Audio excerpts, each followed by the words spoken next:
All right, guys. So it looks like we got some big news for Blender Octane.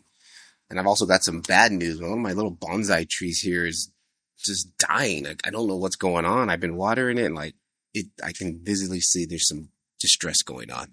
But anyways, back to the subject here.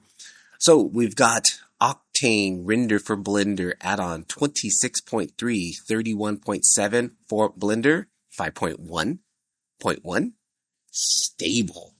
Stable version, guys. This is our first one. This is super exciting. Now we are excited to bring you the first stable release of Octane Blender Add-on.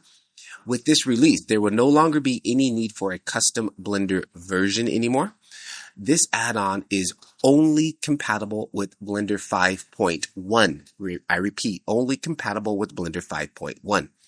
Previous versions 5.0 and 4X releases are not supported. A lot of you guys are going to try to install it, and I know you're going to do the 5.0, 5.1. This version works with Vanilla Blender 5.1.1 releases.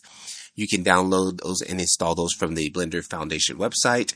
The installation consists of two parts. One, Octane Server and Octane Render for Blender Add-on. Okay, you always got to update the server when you update Blender. How to install: download the add-on from the server and download the add-on and the server files. Unzip the server anywhere on your location on your hard drive. Launch the Octane add-on server. Launch Blender from the Preferences, Add-ons, Install for Octane Blender Add-on, and then go select New File, New Octane Render Setup, Direct Lighting, or File, New Octane Setup, Path Tracing.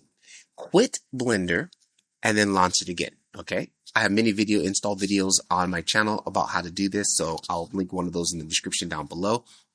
Or I might even just at the end of this video show you guys how to do it. I might just walk you through as I do it.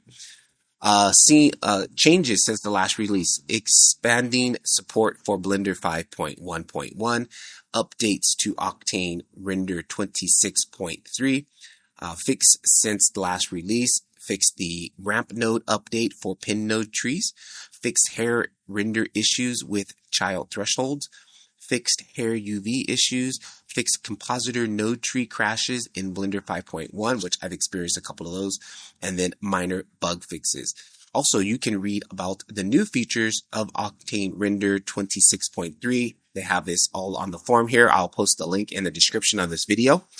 And then again, when you download this, you can download the add-on for all platforms, Studio and Prime Edition. Again, Studio is the paid version if you want to run multiple GPUs. Prime is the free for everyone version. You must download the Octane server. So there is going to be an Octane server for Windows and a Linux edition for Studio. And then for the Prime version, which is the free version, you have Windows Prime, you have Mac OS Metal, and you have Linux. All right.